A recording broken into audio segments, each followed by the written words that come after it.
Welcome to Eye on the Illini. This is Mike Kegley here with Kedrick Prince. Later on, we will be joined by Bradley Sturdy. Ked, this game, I guess you could take out the last 4:55 where Northwestern outscored Illinois, 18 to 7. But for the vast majority of this game, Illinois they were basically on cruise control and took care of pretty much everything we wanted to see at some point during the game. Mike, you and I will talk to Brad before this podcast, and I want to let our listeners know this time we didn't, and I have no idea where Mike stands on this, but me personally, very disappointed the way they finished this game. That lackluster performance disappointed me. They're struggling. Their team is struggling. You're missing your second leading scorer, and one of the things we talked about at halftime, putting this team away, that last 5-6 minutes to me I wasn't happy looking at it. I just wasn't, because one of the things you need is momentum. You need momentum going into the next game. And they looked like they didn't care. They missed free throws. They turned the ball over. And there was a number of guys. I'm not even going to put the blame on one player, but that ending did not sit well with me at all because of what's happened previously. We'll talk about the individual play, but just give my current synopsis of it right now. I'm just not happy with the way they finished it, because great teams don't do that. 20-something point lead, 22, 24-point lead, and they cut it to 8 within a matter of minutes, and it's just not a good effort. I was disappointed. Sorry. And that's something that we'll give – this is probably a best-case scenario for Coach Underwood, because they got the win, and I don't care what anybody says. I don't care how bad the win is. I'll take a win by a quarter of a point. And he also now has something he can chew on a little bit, because they shouldn't come in too fat and happy after this, the way they closed the game out. We'll give him something to maybe motivate him with for this Nebraska team coming up. Well, I can tell you this. I know he's going to. You saw his face, and you can read I can read lips. I'm not, it's not my profession, but I'm going to tell you. But he said happy birthday. Yeah, that's what it was. Well, good luck to you, because I'm going to tell you, he was not happy going down the stretch. And some people, just kids have to perform. And I know in today's day and age, and everybody's opinionated, and people can be really negative, and that's not where I'm going with this. But I think some people are just blind to an eye, because these kids are in college, that they can't be held accountable when they play piss poor basketball. It's not the end of the world. Because you play piss poor basketball doesn't mean that you're mad at them. We go to work every day, and sometimes we have bad days at work, and if you do, sometimes you get called out on it. And I'm sorry, I was just disappointed, because some of these players just expect to be out there, and because of who they are, you have to play. Brad Underwood's trying to win games, and we can hear all the great things about how good this team is and how they're going to be a Final Four team. No one's just going to give them that. You have to earn it. So at the end of the day, you're right. You have to get a win, because going 0-3, and you knew Northwestern was going to put up a fight. And I give Coach Collins credit. His teams play hard. He's turned that program around. It used to be a crappy program where it was a guaranteed win, and that's no longer the case, Mike. But I just think Illinois is better than that, and you got to start reading your clippings on how good you are, and this NBA and 3 guys going to the league and all that stuff. That's not going to do anything for you in March, because when the seedings come out, you think, let's say hypothetically they play Cleveland State. You think Cleveland State cares if they got 3 lottery picks? They could care less about that. You have to learn to execute. Yeah, I totally agree with that. Let's go down just to give people who maybe are in their car or, didn't have an opportunity to watch a game. Rickhouse had 14 points. He had 4 rebounds, an assist, 1 turnover. Went 4 for 9 from the 3 today. Boswell, 17 points, 4 for 8 from the field. Made some layups. 0 for 3 from the 3, which is surprising with a guy who's got around 40% career three-point shooting. He has not been able to do that, but 9 for 10 from the free throw line, 6 boards, 4 assists, 3 TOs. Morz Johnson, 15 points on 5 for 8 shooting, 5 for 9 from the free throw line, 9 boards, almost got another double-double, 1 assist, and 2 turnovers, and only 3 personal fouls. And then Trey White had 8 points, shooting 4 for 8. Happened to be 0 for 3 from the 3 with 3 boards and 3 assists. And of course, we had KJ, who was sitting on 11 points, 5 for 10 shooting, 1 for 5 from the 3, 0 for 1 from the free throw line with 10 boards. So he did get a double-double and 7 assists, only 3 turnovers. Gibbs Lawhorn he had 3 points on 1 for 3 of shooting, all from the 3. 0 for 2 from the free throw line, which is uncharacteristic. 4 boards, 2 assists, and 1 turnover. Will Riley had 4 points, 2 for 9, 0 for 3 from the 3, 5 boards, and 2 turnovers, 3 fouls. And Jake Davis got into double digits today with 11 points, 4 for 7 from the field, 3 for 6 from the 3, with 3 boards. So we basically had 5 players who scored in double figures, and Illini come out of this with a 9-point victory that realistically, you should have expected to stay somewhere around the 24 to 18 mark. So a little disappointing, as you said, as they closed it down. The end, I think probably the biggest thing was, Martinelli ended up getting 17. Leach ended up with 17. But I thought the big thing was Barnheiser, 3 points, only played 26 minutes, not very much in the second half. It almost was, he didn't look good, when he was out there on the court. It didn't look like he felt good. And it reminded me a little bit of Tomislav a couple games ago. It didn't look good and got sat down and never came back in. I thought that it was surprising to me, but Northwestern starters, they never really had it. They didn't really play as hard as what we have been seeing. And I thought that was a little bit surprising to see it, because Chris Collins usually gets a good effort out of his guys. Mark, you're exactly right. They usually do, and maybe they have some illnesses that they didn't want to share about. There's bugs going around everywhere.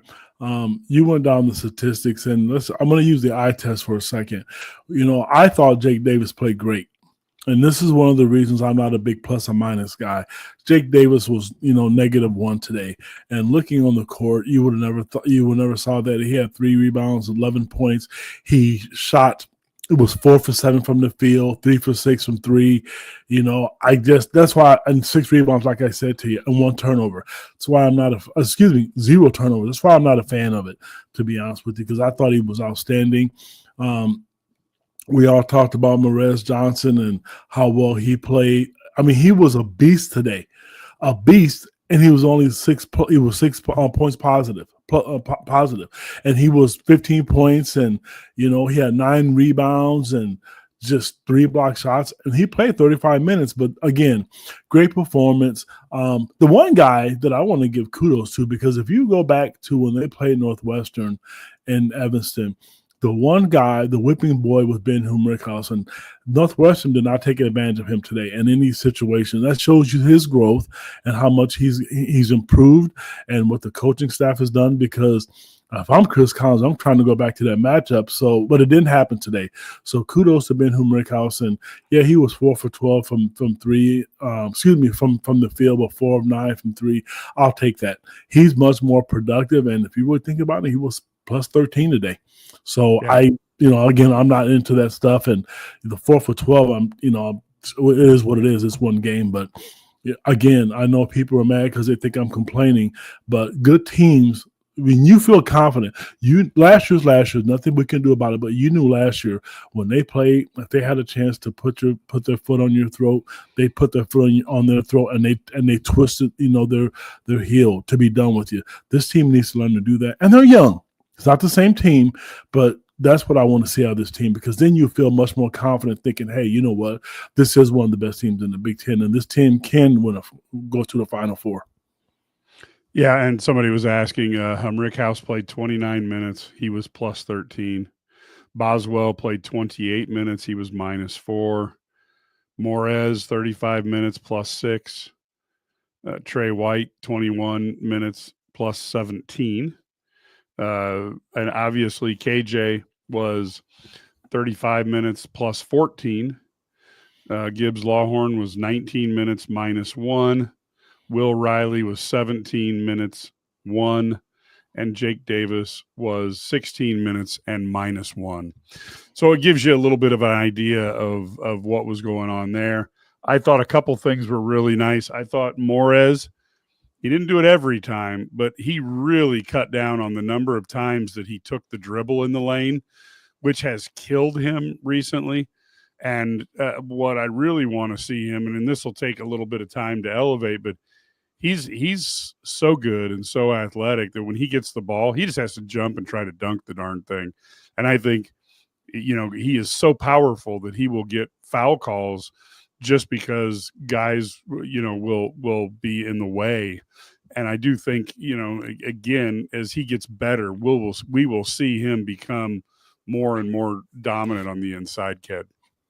Mike Morz I just read a comment where he talked about, tonight's game versus the Maryland game and how Maryland came out to set the tone. Morz is a very humble kid. He's a nice young man. I've met him. I probably interviewed him as much as any kid that's ever played at the University of Illinois. And you see his growth. You can see him getting better, his confidence. I saw him smile a couple of games ago today, when Northwestern went to the free throw line and the fans wanted some nuggets and he was cheering.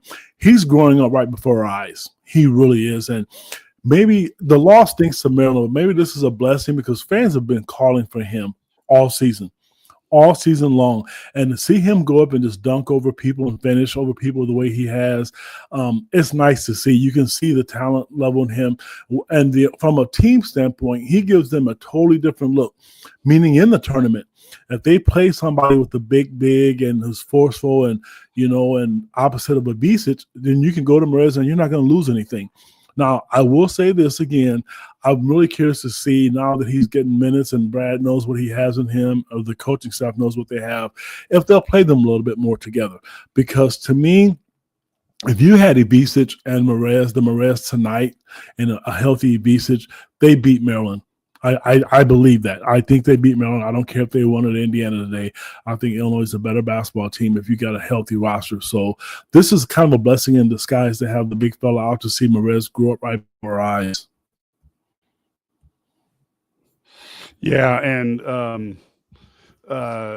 Yakachonis actually was talking, and Matt Stevens just quoted him and is talking about the recent foul issues that I just think I have to be smarter. And I think there's a component to that, to some of the fouls that he's had. And I think the other component is again, watching the game today, there was a little more consistency out there than we've seen in some past games. And now, obviously, Illinois won the game, so we're going to be in a better mood and probably give these guys higher marks because we do have a bit of a bias.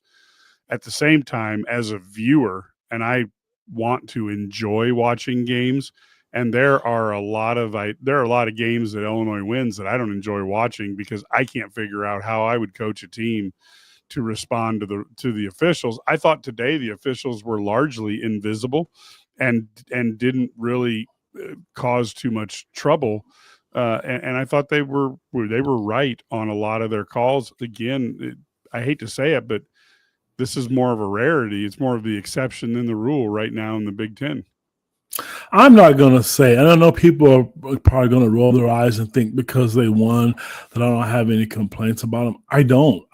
They were not a factor in the game today. Not like, okay, so, Northwestern made a run. They're down by 8 points. The officials had nothing to do with them just throwing the ball in bounds like that. The officials had nothing to do with them missing free throws or missing layups. That had nothing to do with it. I don't have any complaints about the officiating today, and that's what we want to see. I think the fouls, there were a couple, but again, you're not going to get 100% perfect game. You're just not. I think the complaint last week with some of the Michigan, I almost said something inappropriate. It caught myself, the Michigan State fans who continue to want to troll Illinois fans about the officiating. That was atrocious. And I think for some reason they don't have any access to national media. The national media, the guys who cover basketball, who get paid for a living was very critical of the officiating in that game. Having said so, I even think the coaches, because if you go back and look at it, Illinois moved up in a pose after a loss. That doesn't happen in Illinois, Mike. It doesn't happen. So today's game, I didn't think the officiating had anything to do with it. I was, you know what, if there was, okay, I'll complain about one. Morz went up for a dunk. I thought he got fouled. Didn't call it. So what? You know what? It didn't affect the outcome. If they would have lost that, it was like the 9-minute mark. If that would have happened, that didn't cost them the game. So you and I have been talked about it. We talked about it a lot. I just don't want to know that they were out there. I thought KJ thought he got pushed once and they didn't call it. It looked like he was having a great conversation with the official. That's what I think fans want. And I'll close with this. We think the Big Ten fans, or the Big Ten officials are bad. I will challenge anybody listening to this podcast, watch another basketball game from the SEC or Big 12. It's not just the Big Ten. I'm really sorry. Now, the Big Ten is physical, and they let them get away with stuff. But if you don't think there's a bunch of bad calls in other conferences, you're kidding yourself. Because I watch all the conference games, and it goes on everywhere. So it's not just the Big Ten. Yeah, I tend to look at the Big Ten more from just the amount of crap that goes on the inside. That, you know, if they just decided to not call, if they decided just to call it early in games, you would clear it up pretty quickly, and then, you know, have a more watchable product for people. That's kind of where I look at it. And you know, I think this was a game that Illinois needed. You're still going to be frustrated by the end of it. So, Ked, what do you tell your team, you know, when they let up at the end of a game? How do you deal with that as a coach, to try to get these guys to keep the pedal pushed all the way down to crush somebody? Me, as a coach, I'm going to ask one of my managers to go back and show the last 5 minutes of the Maryland game to remind them this is what's going to happen if you do that. This was a Northwestern team that didn't play well today. We've seen Northwestern play better. If Northwestern would have played better today, this game would have been closer. I'm going to send that message and harp to them all the time. That was an embarrassing loss. Or even the USC game. You want to remind them. You don't need to browbeat them and make them feel bad and ruin their self-esteem. That's not what it's about. This is college basketball, college athletics, You can be beat by anybody. That's what upsets are called. I think there was 10 teams yesterday in the top 25 that got beat. It's going to happen. But if you want to send that message, that's what I'm going to do. And I would not call anybody out individually, like I'm not doing right now and you're not doing, but I would make references to a couple of things that I think that led up to it. And then I would move on from it, because right now you need to keep their confidence going. You got Jake Davis, who's coming off the bench, who's surprising all of us. 90% of us, when Jake Davis when he committed, we all thought he was a roster filler, and I was one of those people. Okay, I'm going to be honest with you. I thought that's what he was, and then the more and more I talked to some of the parents on the team, they told me how much of a badass he was, and he's definitely a Pizza Hut parking lot kind of guy. You can sit on the court. He's not afraid of the moment. You know, and that's one of the reasons why Brad Underwood and Tyler Underwood liked him. So kudos to him. But having said that, I just don't want to beat them up, and you want to keep Jake going. You want to keep Ben Rickhouse going. You know, I talk about Ibisic, but I also think, Mike, when Ben Rickhouse is making shots too, I think he gives them that different look. I think they feed off him. If he's knocking down 3 or 4 threes a game, I think, and I think Illinois has a better chance to win. But when he's 0 of 3 and 0 of 4, not making any threes, it's kind of blah, whatever. But they feed off his momentum. I think he got them going early, and everybody else kind of got going. Yeah, and I think excuse me, I think around the Big Ten, you know, it's going to get really, really tight for for this conference, because these guys, you just can't predict what's going to happen. You got teams getting blown out. You know, obviously Wisconsin blew out Nebraska. Nebraska's not a great road team. Got beat by almost 30. But Maryland went into Indiana and beat that Indiana team. I think the problem there has been the roster that Woodson put together. Was a great roster for 1985. It's not a great roster for the way basketball is played today. I think he's probably going to need to be replaced at the end of the season. And of course, you know, you look yesterday, Minnesota beat Oregon pretty handily and you know, so you just when you look at some of these scores, Michigan got annihilated Friday night at Purdue. Now, again, when you play on the road in the Big Ten, it's hard. But we've basically, you remember, it's hard for people to remember these are college kids, and the consistency isn't going to be there. And I think that's what Brad Underwood's trying to get in place with this Illini team. But come Friday night, there's gonna be a Nebraska team that's pretty fired up and is gonna really need a win quite badly, and Illinois is gonna need to bring it for 40 minutes. They are. Mike, there's something I just got tweeted at. We didn't bring up yet by Chris Vessel, who tweeted at me, and Visa Vessel. We haven't talked about this. Illinois won the game, but they were 16 of 24 from the free throw line for 67%. That's not very good. We always talked about great teams shooting 72, 73%. You know, that's how you finish games. That part was a bad look. And I know right now, we talk about free throws and we talk about officiating, I don't want to rehash it, but Illinois shot 24 free throws and Northwestern only shot 6. Maybe that's probably why we didn't have anything to say about the officiating. Yeah. I don't know. But my point is, they do have to be better from the free throw line, Chris. I'm glad you brought that up to me, because that wasn't a good performance. And when you got Trey White, who was 0 for 3, and what was Morz Johnson from? No, excuse me. It was Morz Johnson from the free throw line today. He was 5 of 9. He's gotten better, but you at least want to be 70% at all times, I think, in my opinion. Kid, and they started off, they were 5 for 6 in the first half. Somehow the intensity dropped off at halftime. You know, not exactly at halftime, but that last 5 minutes was bad. But when you look at the second half, you know, Illinois they just didn't really, you know, they shot 61% from the free throw line in the second half. They shot 18% from the 3-point line. And they only shot 41%, almost 42% from the field. So you're looking at almost everything dropping off in the second half. Now, Northwestern ended up shooting 59% for the second half.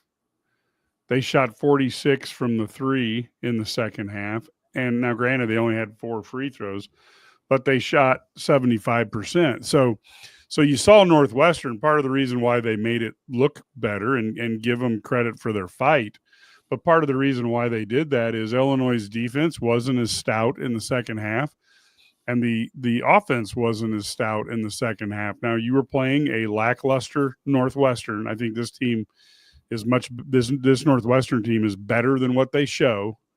But you definitely wouldn't want to have a game like that if you're across the way from Michigan or Wisconsin or Michigan State or Purdue, just to name a few teams.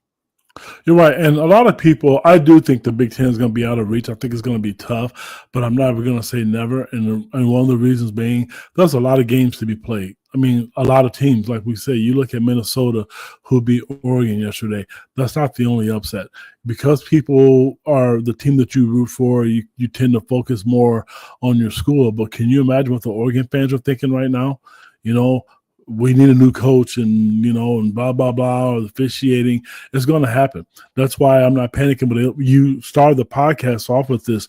You got to take care of home. You cannot lose at home. And if because again, you're going to have some bad losses. Let those bad losses be on the road, but not at home. So, you want to be able to take care of your home court and steal a couple and beat some of the good teams. Because like you look at Purdue and, who was it, Purdue the other night when they played Michigan. You're going to get help. You're going to get help from somebody along the way. And the team right now that seems to be taking advantage of it is Maryland. Yeah. Well, and look, we got a question here. Could Illinois beat Michigan, Purdue, or Wisconsin without Tommy? Well, we don't know. I would prefer not to find out. I do think Wisconsin, of those 3 teams you list there, I am less afraid of Wisconsin than I am Michigan. Michigan with the dual big guys gives me a little bit of concern. And Purdue's Purdue. Say what you want about Purdue. I know there's a lot of people who don't like Matt Painter. a lot of people who didn't like Zach Edey. But until somebody knocks them off and at the end of the season is ahead of them, I'm going to say that and Illinois hasn't had good success against them. I'm going to say, you gotta. I would not favor Illinois without Tommy against Michigan or Purdue. What do you think, Ked? Nathan, it's a great question. I don't think they beat either one of those teams without him. I'm sorry, I just don't. Wisconsin has two big fellas too, and it's not at home. I just don't see Illinois beating either one of those teams without him. He is a big piece of this team. I can't tell you how many people, and I'll be honest with you, even the coaches will say Ivisic is a game changer because not only just because he shoots threes, people need to realize there are times when balls are being tipped. His arms are long, he gets to loose balls, and he is an excellent passer.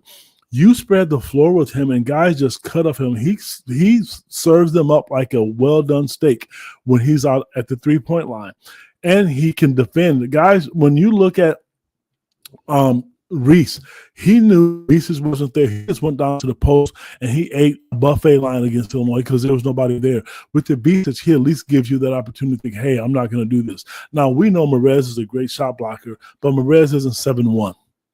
I'm sorry, he's just not. So I don't like to say that, and I could be wrong on all three accounts, but those big fellas and what Purdue has, you're going to have a healthy Ivisic to win, or you're going to have a hell of a shooting performance like you did against Oregon, because all three of those teams are good, and they're not going to feel sorry for Illinois. Michigan hasn't beaten Illinois since the Great Depression. Purdue has been battling Illinois for the Big Ten title, championship wins and losses, and Illinois is on Wisconsin, and they felt like there's a payback. So they're going to have to shore this up a little bit, and I don't know the prognosis when he's going to come back. It depends on who you talk to. We all have friends who are in the medical profession. Some people say it's lingering, it could last a long time.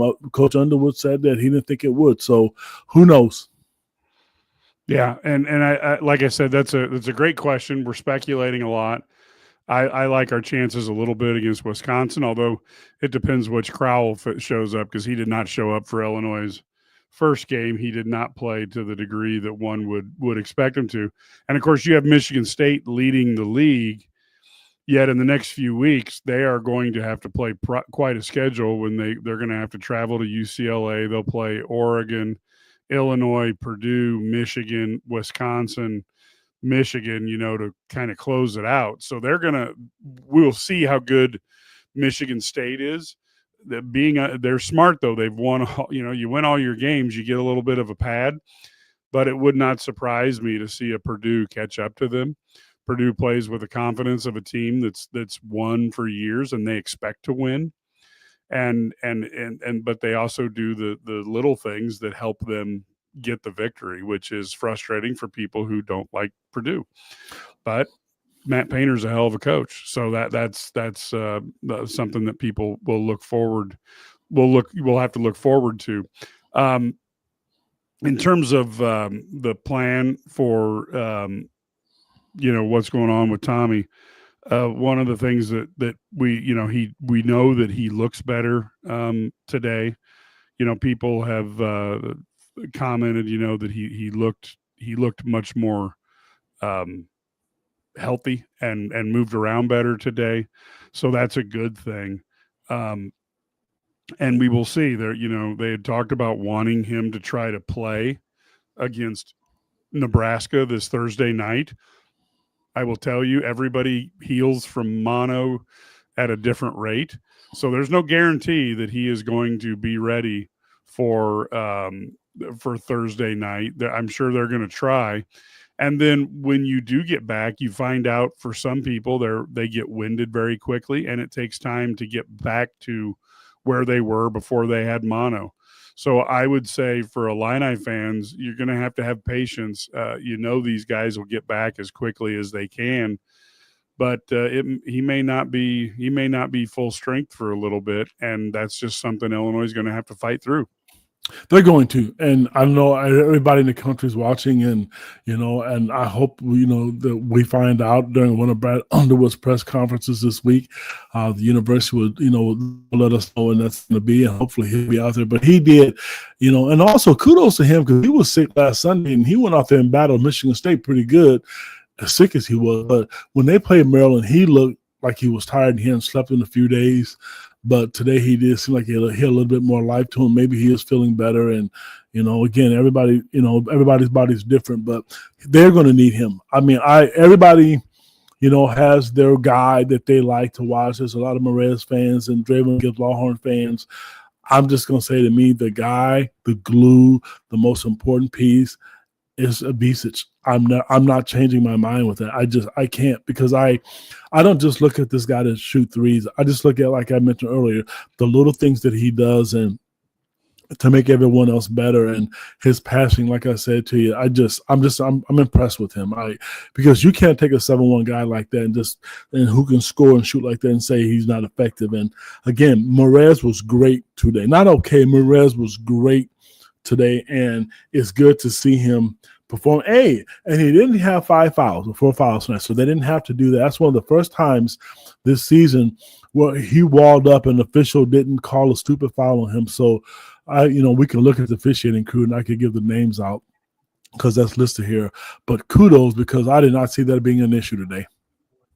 Yeah, I think the other thing that's important when you sit back and look at this particular schedule, and this is why I'm going to say that if I was, I would be I would not push Tommy too hard, because if you look at their schedule, they are literally on a roll here where they start playing Nebraska all the way through the end of Big Ten, where it's either 3 or 4 days between games. So they're playing twice a week, essentially almost every week.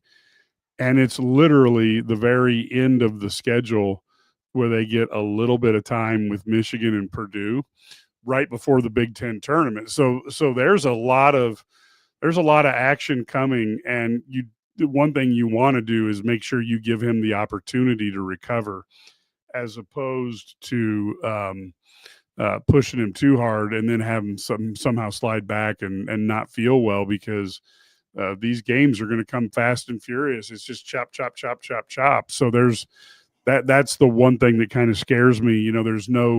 Every once in a while, Illinois would have that week where they don't have a game or something, and that's just not happening right now. When there's 18 teams, you're not going to get that. I mentioned the officials: Doug Sermons, Andy O'Brien, and Ronald Grover. Good job today, fellas. Yeah. Yep. So as we go forward here, looking at what we saw on the court, you had a really Morz is kind of picking up steam here. What do you think about Yakachonis? Do you think he is in a situation where he's starting to feel a little better? There were a couple times where he came out of drives where he had a little bit of a limp, and that did any concern there, Ket, or is that just a sense of drama matched up with maybe just a quick stinger? What did you think there? I think a quick stinger. And I tell you what, today I thought he let the game kind of come to him a little bit. I thought early last week when they played Maryland, because Abisic was out, I think he felt the weight of the world on his shoulders. Today, I didn't see that. I saw none of that today. I think, he let the game come to him, which is what he needs to do. I think he logged 35 minutes. He played more minutes than anybody on the team today. I take that back. Morz got 35 minutes today as well. So, but just to answer your question, I think he'll be fine. Because they put him back in the game when they kind of screwed up and made a few bad plays and to make the game closer than what it really was. I don't think there's anything that we should read into that. I think right now, like you mentioned, the schedule, the 2 days, everybody's going to be kind of grinding it out. Rest is going to be important. I think there's enough coaches on that staff to know when to push, when not to push. But this sounds like I'm crying over spilled milk. They have to get healthy. Brad Underwood just said this, and, for the people out there driving home, I don't think this is coaches speak. He just said He does. He believes because he had a Final Eight team last year, and he just said that if this team is healthy, when they're healthy and they're shooting the ball, this is a Final Four team, and that tells you what the coach is thinking, Mike. Yeah, and I'm fully with him with that. But the only concern I have is they have not been shooting to the level that I thought they were capable of. And it, like and you really need to have Boswell, ratchet back up to his old self, the 40% self. KJ has to hit at a high level, and Rickhouse has to hit at a high level. When those three guys are hitting, this is a Final Four team. But that's also could be construed by some fans as being a yeah, but. So in other words, if any team, if they're three really good 3-point shooters are shooting well, they're really good, But I do think those three guys are extremely talented. They've proved it on the court, whether it was at Evansville, whether it was at Arizona, whether it was in Europe. So we know they've done it. Now they just have to replicate those high moments in a game with pressure, as opposed to maybe not necessarily hitting it at the time. So I'm thinking they have the ability, but I'm a little concerned because we haven't seen the consistent performance level that's great out of their 3-point shooting, kid. I agree, and I said that about one of the people who follow me on Twitter made a comment. I mean, it's something a coach is not going to harp on. They're just not. They were 9 of 32 again today from three, which is 28%. Northwestern was 10 of 25 for 40%. That's what you want to see. I would much rather see them shoot 25 threes than 32, and then, obviously, 40% is a hell of a lot better than 28%. Then, like I mentioned, they shot 67% from the free throw line. I will say, which was nice, though, they did shoot 45% from the field, which is nice. So shooting the two ball was good for them, like I said to you. But the 3-point shooting as a coach, I just know as a coach and coaching kids that can shoot, and that was what I was pretty good at. If somebody's constantly talking to you in your head about shooting the ball all the time, it is going to become mental with you. And then you're going to start short-arming it, and you're going to start aiming it. And that's what I think happened to Rickhouse earlier in the year. He came in as a shooter, Mike, and then people start talking about it, and then he started aiming it. Hey, there we got, folks, we've got Brad Sturdy. The Uber Illini insider is inside his car, so he's an insider in more than one way today. Brad, how did things go, and what comes to mind based on what happened there today, and what are your impressions? Yeah, I mean, I thought the only difference they had to do, their energy was great. I thought they played really hard for about the first 35 minutes of the game, and then kind of went, lackadaisical down the stretch. And, I always think it's funny. There's no question the last 4 minutes or so were pretty bad. But I always think it's funny, like, Illinois up by 22 and a half, and everybody thinks, like, well, they're going to win by 22 in the second half as well. Yeah. I mean, it doesn't work that way in college basketball. Like, I mean, these teams are all good. I mean, even the bad teams are good. And Northwestern's not a bad team, obviously. So, yeah, this is they're top 50, in KenPom, top 50 on the net. This is a good win. And Illinois did what they had to do. I thought their energy was fantastic, diving on the floor, attacking, 21 offensive rebounds. There's not much more you can say about that. I would like to see them, they were pretty good offensively today, in large part due to the rebounding. But the scary part for me is they had 21 offensive rebounds. Usually that translates to about 20 points or so. They only had 13 second chance points out of those 21 rebounds, so they really didn't convert. It could have been they could have even been better offensively.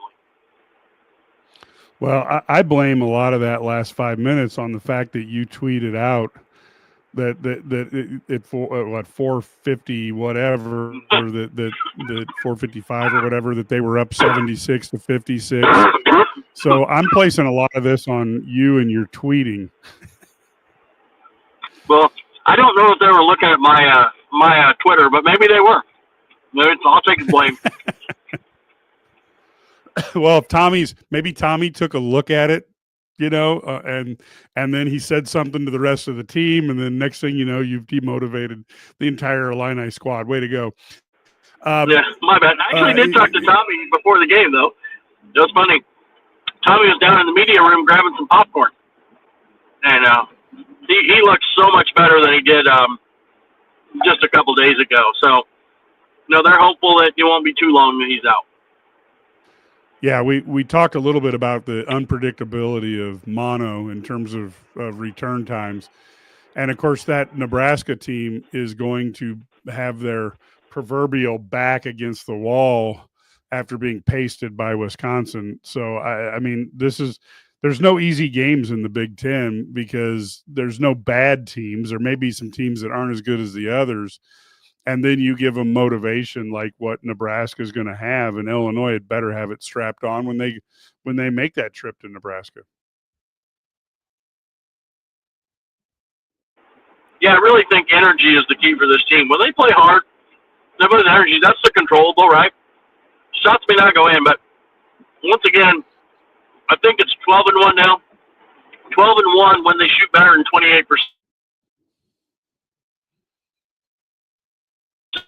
And they missed a few kind of Hail Marys, but it's about energy. Winning the rebounding battle, tracking down those missed threes, making some threes, guarding, making it difficult. The first half, their defense was fantastic, I thought. Really good. And, that's what they have to do, whether they're at home or on the road, if they want to be successful. Yeah, a couple questions for you, Brad. First off, Rickhouse has to be feeling better after starting to hit and be able to kind of point to critics. Hey, look at what I'm doing. Did you notice a different feel and confidence from him?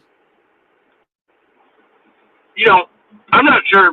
Obviously when the ball goes in, life is great, right? I mean, you always feel good about yourself, but I think he's always felt like they've always felt good about him and what he can do.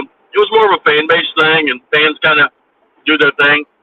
He's a good player. He's done a good job. Is he a great lockdown rebounder defender? No, but he did a pretty good job today, I thought. They made him match up with some bigger guys, and then he blocked some shots, and contested some shots. He made some threes. He rebounded. 4 rebounds. I mean, and also one of his biggest roles today wasn't necessarily to get rebounds. It was to prevent them from getting offensive rebounds, preventing guys like Nicholson from getting to the offensive glass. That was his job. And so, yeah, man, I think he did a good job. And you just, I think sometimes we get, all that kid does is work. He gets in the gym. If he's 0 for 5, he's going to be in the gym shooting more. He's 4 for 9 tonight from 3. Guess what he's going to be doing? He's going to be in the gym shooting more. It's just what he does, and that's kind of that's why he's a good culture fit. That's why he fit the culture, and he understands it. And you just hope he keeps making shots, especially that they're going to need him going forward until Tommy comes back.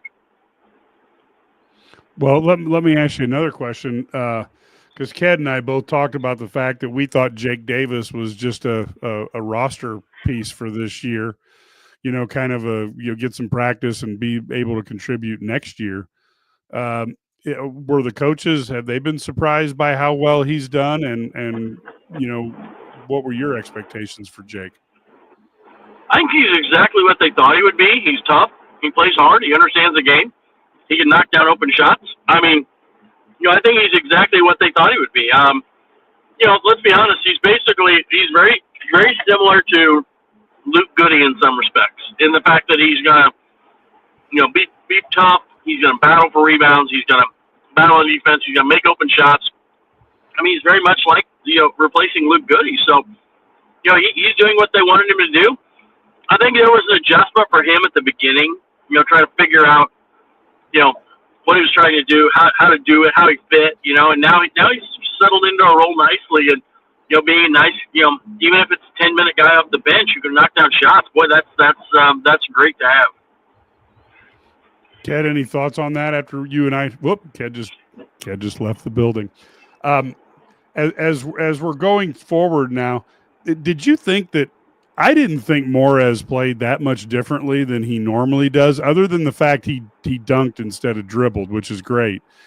but it seemed like he got more of a fair whistle today as opposed to when he breathes on somebody, there's a foul. I think he always hustles. What was your impression of Morz out there on the court and the fine game that he had? Yeah, I mean, I think he did a good job of not getting a silly foul for reaching in. He got one late when he kind of pulled his arm down, but he didn't do those things that get you those silly fouls. And then when you get a bad call, it doesn't mean as much. Yeah. Because you don't get a silly one here and there. And I thought he did a really good job of not doing that. And yeah, I agree. I thought he was straight up and down on. He did a really good job staying in front of Martinelli and making Martinelli go over him. I mean, he blocked a couple shots. He contested a ton and made it difficult on him. Chris Collins talked about it after the game. He didn't let him get to his hooks. You know, he made it hard on him, then let him get to that shoulder. And he's so physically strong, 6'9", 255. He can hold his position against a guy like Martinelli, where if you have a smaller guy, he can't. And that was the difference today. Now Brad, Illini Bubba said Brad sounds like he has his mouth full eating, driving, and commentating. I tried to explain to everybody that, Illini guys, one of the big things important, except for Larry, who can't pull it off, but all of us pretty much eat, drink, and drive and do all sorts of things while we're eating and drinking. Yeah, it's hard. I mean, yeah, I just got done. I've been going since 7 a.m. this morning with stuff, and just got out, and now I'm driving home, so I can do some more stuff. So, no, it's fun. But no, overall, I thought the other thing I want to add, Illinois had just a fantastic list of visitors for basketball and for football today, and so that was really nice. Devin Cleveland, the 2027 stud, was there with, and many Mac Irvin Fire brought some guys. Wow, so that was good. Now we're really getting into the surprising things now that Mac Irvin Fire is bringing guys down again. Yeah, and there was another kid there from Mid-Pro Academy, big kid, and he is a kind of reminds people of Robbie Avila. I think he has a little bit more upside in athleticism, down the road.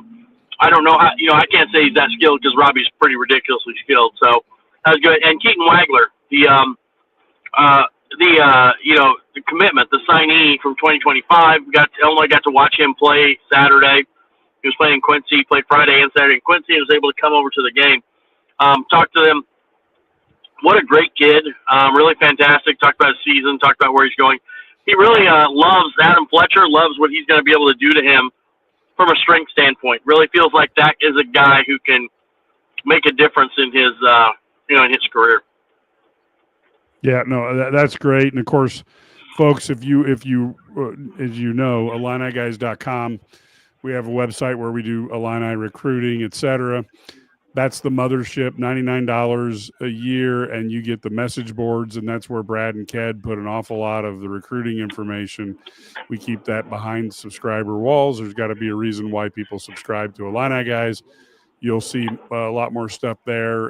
And so if you are interested in Illini recruiting like that, that's the best way to follow it and have that opportunity.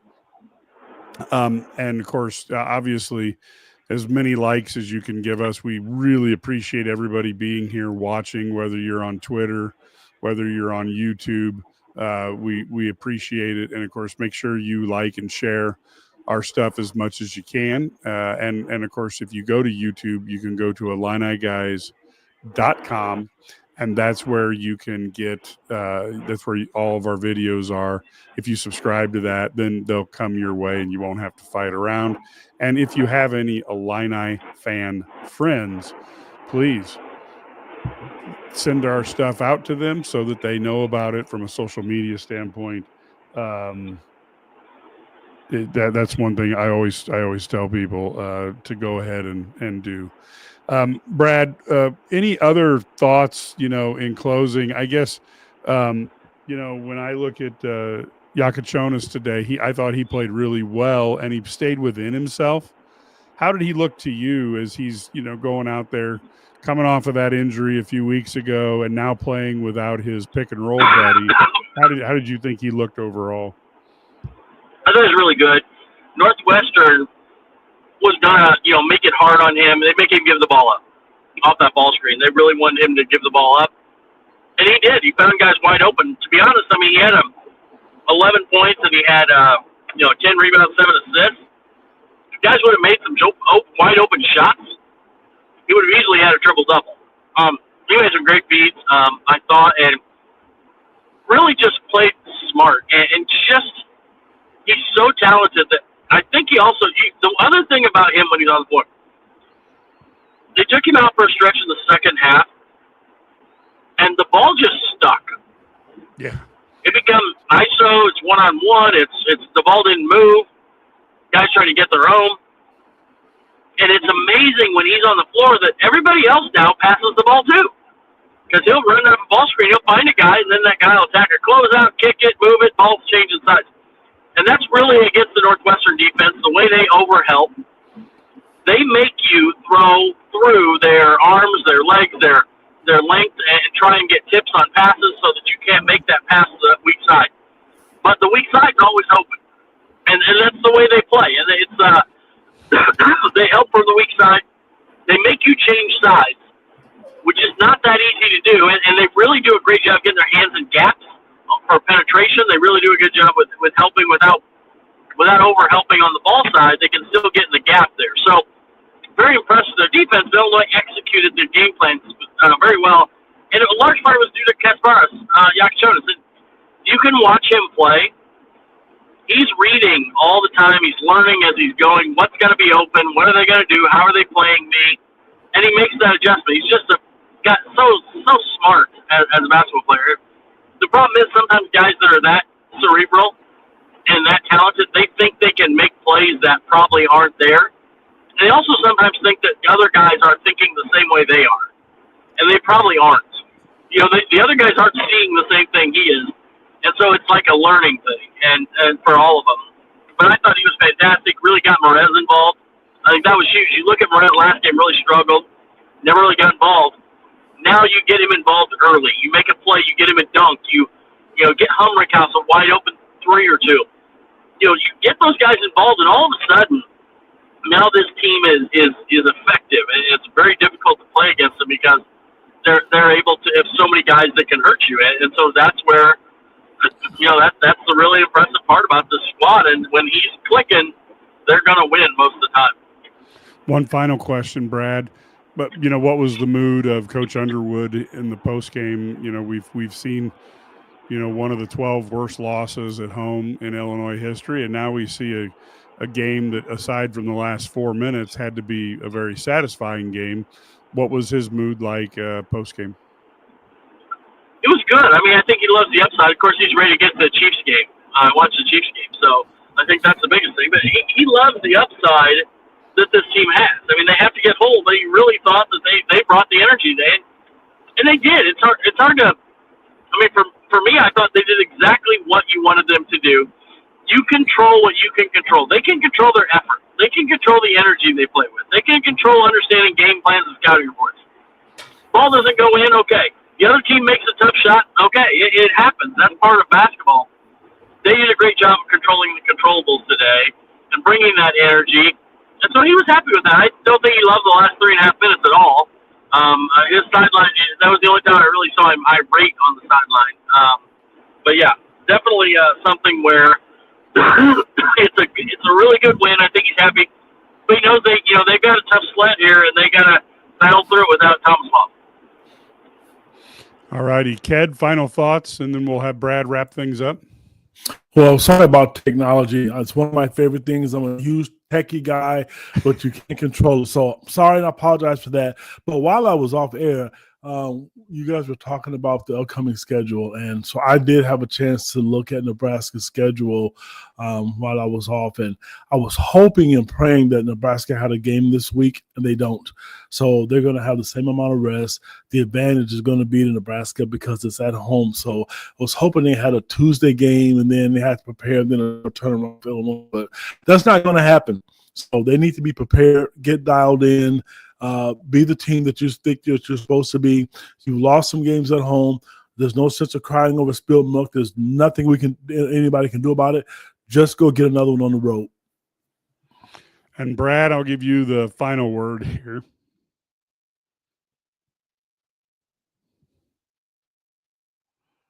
See, technology again. I told you. You've lost the 2 home games rather, in the Big Ten, and you've got 1 3 road games, so you're +1. Not the end of the world. But what they really need to do now is find a way to win a couple of road games here. Get back to a +3, +4. That's where you're going to end up 14-6, 15-5 if you're +5. That's where they need to try and get 13-7, 14-6 in the Big Ten. If they make a run, maybe you're 15-5. Who knows? But opportunities there over the next 6 games here. They have a great opportunity to win every game before they head to Wisconsin and then play Duke and Madison Square Garden. But you got to do it 1 game at a time. The first test is obviously Nebraska, a team that they should be able to win if they come out with the same type of energy. Perfect. So, folks, with that, we will let you go on. We're going to time this up. We just saw the Eagles score a record 55 points in an AFC-NFC championship game. We're all going to get down and see if can the Bills outbeat? Can they get rid of Pat Mahomes? We joke a lot. Pat Mahomes is like Captain America. His superpower is winning. Should be a fantastic game here. But we will have this released for you guys who maybe didn't get the full thing. You'll be able to watch this or listen to this. And we will, of course, like all other sports fans, we will be glued in front of the NFL enjoying that. And, of course, we hope you enjoyed this. Please share it with your friends. Please like and subscribe to the IlliniGuys.com YouTube channel. Hit us up on Twitter as well. We would love to have that. And, of course, the biggest thing is go to IlliniGuys.com and join there, $99 a year. That way you'll be able to get all the information on the recruits and some of the inside information that Brad found when he was talking to the recruits, because he's Brad. Until next time, folks, go Illini.